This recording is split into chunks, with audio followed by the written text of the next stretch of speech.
ọ̀rọ̀ yìí ti wá di yanpanyanrin o. Adaba Sioni mà ti fárígá, ó ti yàrí pátápátá lórí ọ̀rọ̀ àwọn wòlíì tí wọ́n ríro èké tí wọ́n sì ń tú àwọn ọ̀rọ̀ oríṣiríṣi kalẹ̀ nípa Oriyomi Hamzat àti Queen Naomi lórí ìṣẹ̀lẹ̀ tó ṣẹlẹ̀ nílùú Ìbàdàn níbi stampede táwọn ọmọ kéékèèké tí wọ́n ti sọ ẹ̀mí wọn nù. Nínú fọ́nrán ẹ máa gbọ́ àwọn òkò ọ̀rọ̀ oríṣiríṣi tí Adaba Sioni tó sọ ránṣẹ́ sí gbogbo àwọn wòlíì tí wọ́n sọ wípé àwọn ríran sí Oriyomi àti Queen Naomi o, bíi bàbá confam JP àti pàápàá jùlọ gan wòlíì Marcus Tibetan. Adaba Sioni ní irú wòlíì wo gan ni ti wòlíì Marcus Tibetan yìí tó ṣe wípé ọ̀rọ̀ tí ò dáa ni ó máa ń tẹnu wòlíì Marcus Tibetan jáde ní gbogbo ìgbà lórí ẹ̀rọ ayélujára. Kódà ibi tọ́rọ̀ ìka Adaba Sioni lára dé, pidgin English ló fi sọ̀kò ọ̀rọ̀ ránṣẹ́ sí wòlíì Marcus Tibetan àti gbogbo àwọn wòlíì tí wọ́n ríran sí Oriyomi Hamzat àti Queen Naomi. Kódà tó fi mọ́ Pastor Adeboye, ó ní ọ̀rọ̀ Adaba Sioni òkò ọ̀rọ̀ wọn ló tàbá o. Ó ní tó bá ti di ọdún 2025 tá à ń wò lọ́ọ̀kan ìbọ̀nba ilé gbọ́ wípé wọ́n ríran kíran nínú ọdún 2025. Ó ní èpè ńlá ràpàtà lòun máa gbé wọn ṣẹ́ o. Ẹ wo ọ̀rọ̀ pọ̀ ní òwe kọ́bọ̀ nínú fọ́nrán yìí. Ẹ̀yin èèyàn ẹ jẹ́ ká jíjọ gbọ́n tí Adaba Sioni tún wí lọ́tẹ̀ yìí. Kẹ́ẹ̀dẹ̀ máa bá mi fèrò tiyín nípa ìsí comment. You are welcome to CrossWorks TV. Remember to subscribe, like, share and follow us. Gbogbo àwọn wòlíì tí wọ́n ń sọ̀rọ̀ nípa ọ̀rọ̀ Naomi Ati Oriyomi yẹn tí wọ́n sọ pé Olúwa fi ìran kan wọ́n àwọn Olúwa fi ìran wọn yìí pariwo fún Oriyomi àti Hamzat kó tó di ìpè nǹkan yẹn ṣẹlẹ̀ bẹ́ẹ̀ ṣe ń pariwo bí ìwèrè báyìí. Bìkọ́ tó bá yẹ pé àtìgbà tó wá fi wọn yẹn wọ̀nyí ni lẹ bá ń sọ fún wa lẹ ń pariwo báyìí, ọ̀pọ̀lọpọ̀ gan á máa mú fídíò tẹ́ ti ṣe ṣáájú ọjọ́ èní á máa mú jáde. Ṣùgbọ́n nítorí pé gbogbo ọ̀pọ̀lọpọ̀ yín wòlíì yẹn ẹ fẹ́ polówó madness yín, ẹ fẹ́ polówó 419 yín, ẹ fẹ́ polówó dubious attitude yín.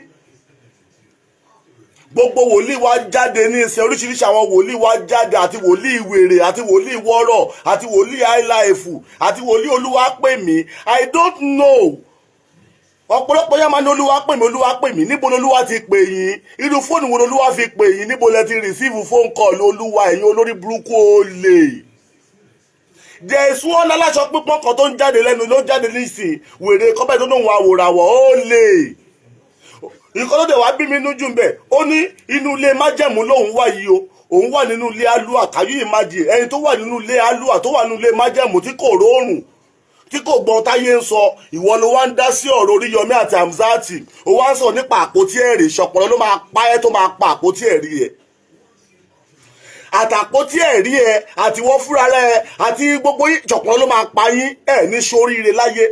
And all bloggers ẹ bá mi post ẹ̀ fún gbogbo pastors from Adeboye, gbogbo pastors tó wà ní gbogbo àgbáyé tí wọ́n sọ fún wa ní January wípé God will give you key of motor before this year come to an end. You will receive miracle, you will receive your visa. We are still in Nigeria now, we no receive any visa.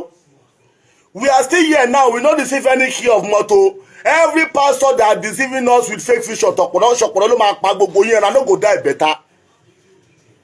In this year 2025, any vision, any pastor wey talk vision wey God no send am, on our eyes go blind, on our children go die. From Pastor Adeboye to the last pastor in Nigeria, from Pastor Adeboye to anybody that called himself a pastor. Anybody that tell us what God did not talk, na ṣọ̀pọ̀lọ́ go kill now. Ibi táyé dó lónìí, àwọn tó wọ́n pera wọn níránṣẹ́ Ọlọ́run yìí, àwọn ni wọ́n dálẹ̀, àwọn èyí tí wọ́n ṣe ń bẹ̀ ló pọ̀ jù. Ibi tí ayé, the place where Nigeria destroy reach today, 88% na the pastors wey dey for Nigeria na him cause am o. Dem go dey talk say God will talk, say God will talk, say when God no talk, na ṣọ̀pọ̀lọ́ go kill all of una. Like Baba Adeboye now, he say God will say if you no pay tithes, we go die, we no go enter heaven. If God will no pay tithes, different things wey Baba Adeboye talk. Do you know how many people wey be say dem pastor don put inside bondage through the thing wey dem dey talk? Dem go say God will talk like this, God will say this, God will say this. Then they take God dey dupe us, then they take God dey put us inside bondage. Ẹ̀yin náà wo wèrè tó náà ń gorí òkè, Ọlọ́run wà nínú ẹ̀mí, ó wà lórí òkè májẹ̀mú, orókè májẹ̀mú tí irú yín náà lẹ bá àpótí ẹ̀rí jẹ́ ẹ wọ́n ní Oriyomi Hamzat gbé àpótí ẹ̀rí wá sórí íńtánẹ́ẹ̀tì irú ẹ̀yin olórí burúkú tẹ bá àpótí ẹ̀rí jẹ́ rèé. You are among the dubious people and you people did not rate Oriyomi for bringing out fake people among you alapoti ẹ̀rí. This man is almost fake among the àpótí ẹ̀rí people. Now you were talking that Oriyomi bring àpótí ẹ̀rí to Agidigbo, God go punish you. Tell me the time wey inside Bible, the time wey what be that boy name wey touch àpótí ẹ̀rí, the time wey he touch àpótí ẹ̀rí, he die instantly. If the àpótí ẹ̀rí is original, Oriyomi suppose die instantly now. Now you can't dey expect make something happen to Oriyomi, make you get the advantage to talk say na because of the àpótí ẹ̀rí, na thunder go fire you, fire your papa. Now see this guy, the 419 man wey dey say dey inside trance now o, wey dey talk, the person wey dey inside trance, e dey talk the thing wey dey happen. Shey the person wey dey inside trance, wey dey with God, e dey hear the thing wey dey happen for Nigeria, wey for earth. Small time now, e go dupe people say make dem bring money dem wan buy màálù if he wan sọ̀kalẹ̀. Gbogbo ẹ̀yin tẹ́ ń ṣe bẹ́ẹ̀, ẹ máa kúkú oró ni. Ẹ máa fi ọmọ yín, ẹ máa gbé ọmọ gbìnní ní 2025 pẹ̀lú àṣẹ Ọlọ́run. Gbogbo ẹ̀yin wòlíì burúkú tẹ́ wà Nàìjíríà tẹ́ máa ń sọ wípé Olúwa wí nígbà tó Olúwa ò wí. Lórúkọ Olúwa ní 2025 ẹ máa gbọ́mọ gbìnní, ìbànújẹ́ máa wọnú ayé yín ni. Torí pé ẹ ti fi ìbànújẹ́ sínú ayé àwa tó pọ̀. Ọ̀pọ̀lọpọ̀ wò fake wòlíì, ẹ ti bà ayé àwa ọ̀pọ̀lọpọ̀ jẹ́ with that fake vision.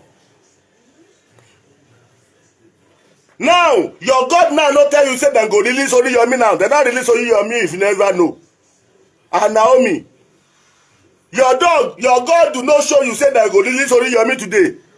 Your God no tell you that thunder go fire all these fake pastors, all these fake prophet and prophetess. Na Shokolo go kill now. At the end of the day, mo tún ra wọn wèrè, wọ́n tún wọlé internet wọ́n sọ̀rọ̀. Ó wàá sọ fún wọn pé, ó wàá ní fún wọn pé ayé yín ò ní dáa. Ẹ̀yin olórí burúkú olè yìí. Ọlọ́run máa bà tiyín jẹ́ ni. Gbogbo ẹ̀yin fake wòlíì, ẹ̀yin fake àfà, ẹ̀yin fake pastor yẹn, thunder ló máa pa yẹn ní jèrè láyé yín ní 2025 yìí. These pastors and fake prophetess, they don't put a lot of people inside bondage with these fake visions. Imagine, pastor wey say he dey òun wà nílé májẹ̀mú, he dey on trance. And he dey talk, he dey follow or talk the thing saga wey dey concern person wey dey inside trance and the thing wey dey happen. Small time now, he go dupe everybody. He go say he wan sọ̀kalẹ̀, ọjọ́ sọ̀kalẹ̀, he go wan kill màálù by force. The person wey wan kill màálù by force, he go collect money by force from people now. Person wey wan kill màálù by force for trance, person wey wan kill màálù for ọjọ́ sọ̀kalẹ̀, he go collect by force money from people. Ó wá ní àpótí ẹ̀rí tó Oriyomi gbé wá, ó fi tiẹ̀ kó bá Naomi, kò ní dáa fún ẹ, kò ní dáa fún àpótí ẹ̀rí ẹ, ayé ẹ ò ní dáa. Ẹ̀yin olórí burúkú olè jàgùdà wòlíì yìí, ibi táyé bàjẹ́ délé ní ìdẹ́ pẹ́ níránṣẹ́ Ọlọ́run lẹ́ba tí wàá jẹ́ débẹ̀ báyìí. I remember one woman, she called herself Ọmọlára, na him spoil my marriage. Òun sọ pé torí èmi àti ìyàwó mi ò tí ì ṣe wedding, àwa ya fọ́tò. Ìwọ ló fọ́ọ̀sì wa ṣe wedding tó bàjẹ́ yìí. Now ọmọ tiẹ̀ ń sìn, wọ́n dú ọmọ tiẹ̀ mú ẹ lára, kò ṣe wedding, kò ṣe introduction. Now wọ́n dú ọmọ ẹ lára, ó ṣe fi ìdájọ́ yẹn ní ìsìn, irú ìdájọ́ yẹn kó dá fún ọmọ ẹ. Torí àwa ń wojú Ọlọ́run wọkàn. Ẹ máa torí pé torí ẹ jẹ́ pásítọ̀, ẹ jẹ́ ìránṣẹ́ Ọlọ́run, ẹ máa tíù sí brain wa, ẹ máa wọ́n ìní wa, ẹ máa sọ wá di dìdìrìn. They have released them. They have released Oriyomi and Naomi now. Ojú tí ẹ̀yin pásítọ̀ wèrè, ẹ̀yin fake prophet, thunder fire your papa everywhere one a day. Nigerian pastor, they no dey see good things, na bad things. All the good things wey dem tell us na fake. That is the reason why Christianity is useless. That is the reason why prophecy is useless. It's because a lot of prophecy that you have given to us, no one come to pass. You don't tell us, say before December, we go build house. Before December, we go buy car. Before December, me wey I no get marriage, I go get marriage, I go get bikini. Now December don't go now, nothing happen. Thunder, fire, all of una fake pastors. If you continue this madness 2025, ọ̀nà go rí ẹ máa rí ibojì ọmọ lágbára Ọlọ́run. Gbogbo pásítọ̀, gbogbo ìránṣẹ́ olú tẹ́pẹ́rẹ́ ní ìránṣẹ́ Ọlọ́run tẹ́ ẹ bá ti sọ nǹkan tó lù wá òwe fún wa ní 2025 ẹ máa fọwọ́ gbọ́ ọmọ gbìn ní o.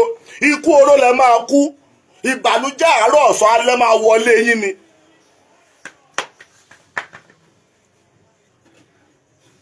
Any pastor, any prophetess that put us in more bondage in 2025 with fake prophecy, ikú oró lẹ máa kú lágbára Ọlọ́run.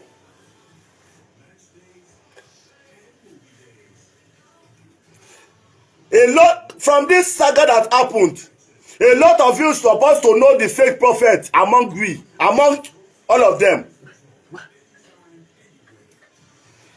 From that Baba Tibetan, that stupid man, Baba Tibetan, Tietan, Baba Tietan, he call himself Tietan, Baba Tietan.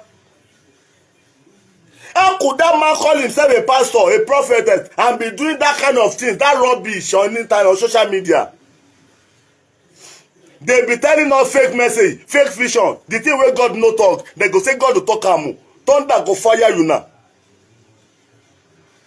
A lot of that churches, because they want to belong, they will be collecting money.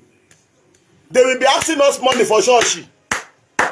All of una make una wake up. Don't go and spend your money for church in 2025. Take your money, do better for your life. Iṣẹ́ yẹ̀yàn náà rí wípé ọ̀rọ̀ ìlágbára ó gbẹnu tán ọ̀rọ̀ náà ka Adaba Sioni lára ó ka lára gidigidi kódà ó ní káwọn èèyàn má kówó wọn fún pásítọ̀ lọ́dún 2025 tá a fẹ́ lọ mú yìí o kí everybody kan ṣe kíni kí wọ́n jára wọn. Ọ̀rọ̀ rẹ̀ o ẹ̀yin èèyàn ojú wò lẹ́yìn tún fi wé hawó ló kọ sí yẹn má bá mi sọ opinion ti yín sí comment section. Ẹ jẹ́ á lọ gbọ́ polówó ọjà ká tún máa lọ and please don't forget to subscribe, like, share and follow us. Thanks for watching. Tẹ́ ẹ bá lè rí àmì ṣe gbogbo ogun tó lóhùn ní gbọ́ tó lóhùn ní gbà lórí ayé yín iná agbára Ọlọ́run máa jó dànù. Kí lè nǹkan tẹ̀ ń là kọjá tó dàbí pé ẹ ti wá ọ̀nà àbáyọ ṣùgbọ́n tí ẹ ti rí ọ̀nà àbáyọ. Ẹ ti pàdé wòlíì yín ló fà ṣùgbọ́n arán mi sí ọ lónìí dádì, arán mi sí ọ lónìí mọ́mì. Olúwa lòun fẹ́ ṣe nǹkan ńlá nínú ayé yín. Olúwa sọ wípé gbogbo tẹ̀ ń là kọjá yín òun fẹ́ fi òpin sí. Kí nìkan tẹ̀ ń là kọjá lórí ìgbéyàwó ni, lórí ọmọ ni, lórí iṣẹ́ ni, níbi gbogbo ni, bóyá ogun kan ló dàbí pé ogun yẹn le ẹ ti gbìyànjú kò tí ì sí ọ̀nà àbáyọ. Ẹ jẹ́ àjọ gbàdúrà, ẹ jẹ́ àjọ wá ojú Olúwa, kí làṣírí ogun yẹn gangan, ẹ jẹ́ àjọ wádìí lọ́wọ́ Ọlọ́run ká dẹ̀ mọ ọ̀nà àbáyọ. Ẹ̀rọ ìbánisọ̀rọ̀ tẹ́ fi pè mí fún àdúrà àti ọ̀nà àbáyọ òun náà ni +234 70 25 47 5427 +234 70 25 47 5427. Bẹ́ẹ̀ ṣe ń pè mí fún àdúrà lórúkọ Jésù ẹ máa rí ìyanu.